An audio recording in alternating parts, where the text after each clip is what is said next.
देखिए दोस्तों, fitter first year theory का क्वेश्चन पेपर आपके स्क्रीन पे आ गया है। पहले ही आपको बता दूं, एम्प्लॉयबिलिटी स्किल के क्वेश्चन नहीं है इसमें। एम्प्लॉयबिलिटी स्किल का ऑल ट्रेड का पेपर आता है, आपको मालूम है। उसका वीडियो मैं पहले ही अपलोड कर चुका हूं, चेकआउट कर लीजिएगा जिनको देखना है। ईएस का फर्स्ट ईयर का ऑल ट्रेड का पेपर मैंने अपलोड कर दिया है, वो देख सकते हैं आप। इसमें अपने ट्रेड थ्योरी के क्वेश्चन करेंगे जो आज आपसे पूछे गए हैं। पहला क्वेश्चन आपसे पूछा गया है, टूटे बिना तन्यता बलों के प्रभाव का विरोध करने वाली धातु की प्रॉपर्टी का नाम बताएं। इसको बोलते हैं टेंसिटी। क्या बोलते हैं? Tensity. Right answer option number A है इस क्वेश्चन का।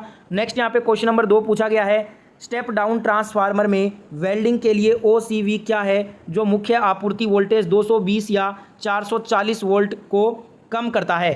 तो ये है 40 और 100 volt. Right answer option number D हो जाएगा इस क्वेश्चन का।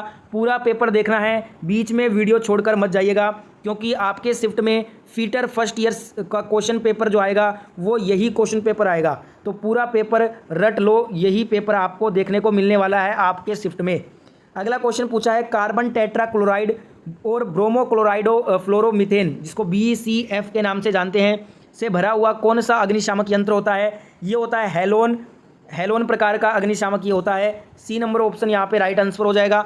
नेक्स्ट यहाँ पे क्वेश्चन पूछा है, गैस काटने की मशीन द्वारा किस प्रकार की प्लेट एज तैयारी का उत्पादन किया जाता है? तो ये आपका डायग्राम है। अब इसके आधार पे आपको बताना है गैस काटने की मशीन द्वारा किस प्रकार की प्लेट एज तैयारी का उत्पादन किया जाता है। तो इसमें जड़ चेहरे के साथ एकल bevel, single bevel with root face, ये आपका राइट आंसर हो जाएगा, डी नंबर ऑप्शन। ठीक है। नेक्स्ट यहाँ पे क्वेश्चन पूछा है, कौन से माइक्रोमीटर से निहाई को आंतरिक रूप से बदलने का प्रावधान होता है? माइक्रोमीटर में निहाई को आंतरिक रूप से बदलने का प्रावधान स्क्रू थ्रेड माइक्रोमीटर में होता है। Right answer option number B हो जाएगा इस क्वेश्चन का। अगला क्वेश्चन पूछा है, खराद मशीन में कंपाउंड रेस्ट का अधिकतम घुमाव कोण कितना होता है? तो ये होता है 360 डिग्री। ठीक है, ए नंबर ऑप्शन यहाँ पे राइट आंसर हो जाएगा। अगला क्वेश्चन पूछा गया है, खराद कैरिज में एक्स अंकित भाग का नाम क्या है? जो खराद कैरिज है ना, इसमें ये वाला जो भाग है जिसे एक्स से अंकित किया गया है, इसको बोलते हैं टॉप स्लाइड। क्या बोलते हैं? टॉप स्लाइड बोलते हैं। ये वाला क्वेश्चन कल भी पूछा गया था और आज ही क्वेश्चन ये रिपीट हुआ है, इसलिए बोल रहा हूँ बार बार, शिफ्ट टू शिफ्ट क्वेश्चन बहुत ज़्यादा रिपीट हो रहे हैं। आपका जो फर्स्ट ईयर का फीटर का एग्ज़ाम होगा, आपके शिफ्ट में ये सारे प्रश्न फिर से रिपीट होंगे, इसलिए ये सारे प्रश्न याद कर लो एग्जाम से पहले। अगला क्वेश्चन पूछा है, व्यवहार में ऑपरेटर के कौशल को रिकॉर्ड करने के लिए किस चार्ट का उपयोग किया जाता है? प्रदर्शन चार्ट का, परफॉर्मेंस चार्ट का। सी नंबर ऑप्शन यहाँ पे राइट हो जाएगा आंसर। अगला क्वेश्चन पूछा है, रख रखाव के प्रकार का नाम बताएं जो उत्पादन में कम डाउन टाइम प्रदान करता है? तो इसका नाम है प्रिवेंटिव मेंटेनेंस, निवारक रख रखाव। ए नंबर ऑप्शन यहाँ पे राइट आंसर हो जाएगा इस क्वेश्चन में। अगला क्वेश्चन पूछा है, लीवर शियर के इस भाग का नाम बताएं जिसे एक्स के रूप में चिन्हित किया गया है। लीवर शियर का ये वाला जो भाग है जिसे एक्स से चिन्हित किया गया है, इसको बोलते हैं निचला ब्लेड, लोअर ब्लेड इसको कहा जाता है। ए नंबर ऑप्शन यहाँ पे करेक्ट आंसर हो जाएगा। अगला क्वेश्चन पूछा है, एक ग्राइंडिंग व्हील जिसका वी निर्देश 32A46H8V, उसमें ए क्या दर्शाता है? ए इसमें दर्शाता है टाइप ऑफ अब्रेसिव, अपघर्षक का प्रकार दर्शाता है ए। सी नंबर ऑप्शन यहाँ पे राइट आंसर हो जाएगा। अगला क्वेश्चन पूछा है, पावर आरी में हार्ड सामग्री काटने के लिए किस TPI ब्लेड का उपयोग किया जाता है? 14 TPI का। डी नंबर ऑप्शन यहाँ पे करेक्ट आंसर होगा। अगला क्वेश्चन पूछा है, प्राथमिक चिकित्सा के ABC में ए का अर्थ क्या होता है? प्राथमिक चिकित्सा के ABC में ए का मतलब होता है एयरवे। डी नंबर ऑप्शन यहाँ पे राइट आंसर होगा। अगला क्वेश्चन पूछा है, वर्नियर बेवेल प्रोटेक्टर में स्टॉक का एक अभिन्न हिस्सा कौन सा होता है?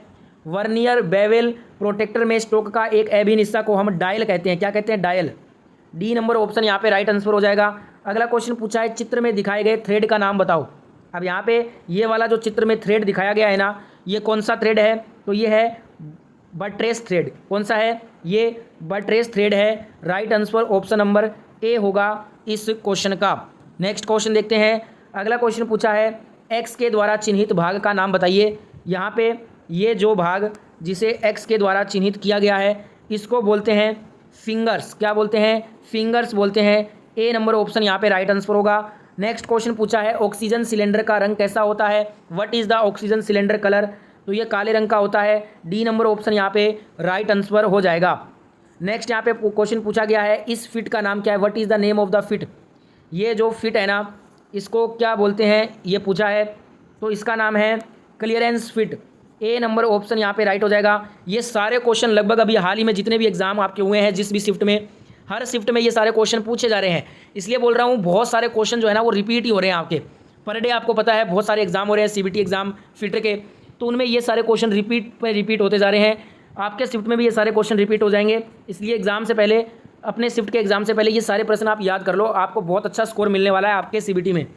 अगला क्वेश्चन यहाँ पे पूछा है, वायुमंडलीय प्रभावों से ब्रेजिंग ऑपरेशन को कैसे रोका जाता है। वायुमंडलीय प्रभावों से फ्लक्स का उपयोग करके ब्रेजिंग को रोका जाता है। ए नंबर ऑप्शन यहाँ पे करेक्ट आंसर होगा। अगला क्वेश्चन है, रिवरिंग के लिए काउंटर सिंकिंग का कोण कितना होता है। 75 डिग्री। कितना होता है, 75 डिग्री होता है। बी नंबर ऑप्शन यहाँ पे राइट आंसर हो जाएगा। नेक्स्ट यहाँ पे क्वेश्चन है, कार्यस्थल पर दुर्घटना से बचने का पहला कदम क्या होता है। ये होता है सुरक्षा सावधानियों का पालन करके, by observing safety precautions. Right answer हो जाएगा। ए नंबर ऑप्शन इस क्वेश्चन का राइट आंसर हो जाएगा।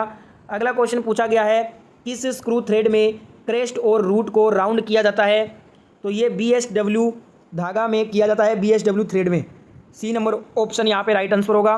नेक्स्ट क्वेश्चन पूछा है, M10 × 1.25 के लिए टेप ड्रिल साइज़ की गणना करें। तो टेप ड्रिल साइज़ होगा 8.8 mm। ठीक है, right answer option number C हो जाएगा। नेक्स्ट यहाँ पे क्वेश्चन है, वेल्डर द्वारा उपयोग किए जाने वाले हैंड टूल का नाम। वेल्डर के द्वारा जो ये हैंड टूल उपयोग किया जाता है इसको बोलते हैं चिंपिंग हथौड़ा। कल भी पूछा गया था, आज फिर से पूछा है। बी नंबर ऑप्शन राइट हो जाएगा। नेक्स्ट यहाँ पे क्वेश्चन आया है, डायल टेस्ट इंडिकेटर के साथ किस उपकरण का उपयोग किया जाता है। डायल टेस्ट इंडिकेटर के साथ स्टैंड उपकरण का उपयोग होता है। सी नंबर ऑप्शन यहाँ पे राइट आंसर होगा। अगला क्वेश्चन पूछा है, चित्र में दर्शाए गए गेज का नाम बताओ। यहाँ पे ये कौन सा गेज दर्शाया गया है चित्र में, तो इसको बोलते हैं दोस्तों ड्रिल कोण गेज, ड्रिल एंगल गेज बोलते हैं। सी नंबर ऑप्शन राइट हो जाएगा। अगला क्वेश्चन पूछा है, राउंड बार के केंद्र को चिन्हित करने के लिए किस कैलिपर का उपयोग किया जाता है। राउंड बार के केंद्र को चिन्हित करने के लिए हम जेनी कैलिपर का यूज़ करते हैं। सी नंबर ऑप्शन यहाँ पे राइट आंसर होगा। अगला क्वेश्चन पूछा है, असेंबली तकनीक में दिखाए गए भाग के प्रकार का नाम बताओ। असेंबली तकनीक में दिखाए गए भाग के प्रकार का नाम, ये जो असेंबली तकनीक है इसमें जो भाग है ना ये है आपका क्वार्टर पिन। कौन सा है, क्वार्टर पिन है। राइट आंसर ऑप्शन बी होगा। नेक्स्ट यहाँ पे पूछा गया है, जिंक कोटेड आयरन का नाम क्या होता है। जस्ता चढ़ा हुआ लोहा, गैल्वेनाइज्ड आयरन जिसे बोलते हैं। कल पूछा गया था ये एग्जाम में, आज फिर से पूछा है। ए नंबर ऑप्शन यहाँ पे रिपीट हुआ है ये क्वेश्चन। ए नंबर ऑप्शन राइट हो जाएगा उस क्वेश्चन का आंसर। अगला क्वेश्चन पूछा है, जस्ता निकालने के लिए किस अयस्क का उपयोग होता है। जस्ता को निकालने के लिए केलेमाइन अयस्क का उपयोग किया जाता है। डी नंबर ऑप्शन यहाँ पे करेक्ट आंसर हो जाएगा। नेक्स्ट यहाँ पे क्वेश्चन पूछा गया आपसे, कटिंग टॉर्च में एक्स चिन्हित भाग का नाम बताइए। ये जो कटिंग टॉर्च है इसमें ये वाला जो भाग है जिसे एक्स से चिन्हित किया हुआ है इसको बोलते हैं एसीटिलीन वाल्व। क्या बोलते हैं, एसीटिलीन वाल्व बोलते हैं। सी नंबर ऑप्शन राइट हो जाएगा। अगला क्वेश्चन पूछा है, फिट का प्रकार क्या है यदि अधिकतम आकार का होल न्यूनतम आकार के साफट से बड़ा है। तो ये आप डायग्राम देख लीजिए, इसका आंसर आपको बता देता हूँ फटाफट से। इसका आंसर हो जाएगा क्लियरेंस फिट है ये। डी नंबर ऑप्शन यहाँ पे राइट आंसर हो जाएगा। अगला क्वेश्चन पूछा है, हल्की असेंबली के काम में कौन से रिवेट का उपयोग होता है। हल्की असेंबली के काम में कोनिकल हेड रिवेट का उपयोग किया जाता है। बी नंबर ऑप्शन राइट हो जाएगा। वीडियो को जिन्होंने भी लाइक नहीं किया है, तो जितने भी दोस्त देख रहे हो वीडियो सभी एक बार लाइक कर दो। और जितने भी आपके फिटर के फर्स्ट ईयर के दोस्त हैं सभी की हेल्प करने के लिए ये पेपर उनके साथ में शेयर करना। जितने भी ग्रुप हैं सभी में ये पेपर शेयर कीजिएगा। अगला क्वेश्चन पूछा है, रूफिंग और पैनलिंग के लिए सीट धातु के जोड़ में किस सीम का उपयोग किया जाता है। डबल ग्रूवेड सीम का। सी नंबर ऑप्शन यहाँ पे राइट आंसर होगा। अगला क्वेश्चन पूछा है, ब्लास्ट फर्नेस में एक्स के रूप में चिन्हित भाग का नाम। यहाँ पे ये जो ब्लास्ट फर्नेस है इसमें ये वाला जो भाग है ना जिसको एक्स से चिन्हित किया गया है इसको क्या बोलते हैं, इसको बोलते हैं टूरियर्स। क्या बोलते हैं, टूरियर्स बोलते हैं, टूरियर्स। सी नंबर ऑप्शन यहाँ पे राइट आंसर हो जाएगा। नेक्स्ट यहाँ पे क्वेश्चन पूछा है, गति पहियों के लिए किस प्रकार के बंधन का उपयोग किया जाता है। गति पहियों के लिए रेजिनोइड बंधन का, रेजिनोइड बॉन्ड का यूज़ किया जाता है। A number option will be the right answer. Next यहाँ पे क्वेश्चन आपके सामने है, सुरक्षा चिन्हों की कितनी बुनियादी श्रेणियाँ उपलब्ध हैं। How many basic categories of safety science are available. तो 4 सुरक्षा चिन्हों की बुनियादी श्रेणियाँ उपलब्ध हैं। ए नंबर ऑप्शन यहाँ पे राइट हो जाएगा। लास्ट क्वेश्चन इस पेपर का, 3 जबड़े चक के जबड़े के लिए सामग्री का नाम बताएं। ये है हाई कार्बन स्टील, उच्च कार्बन स्टील। ए नंबर ऑप्शन राइट हो जाएगा।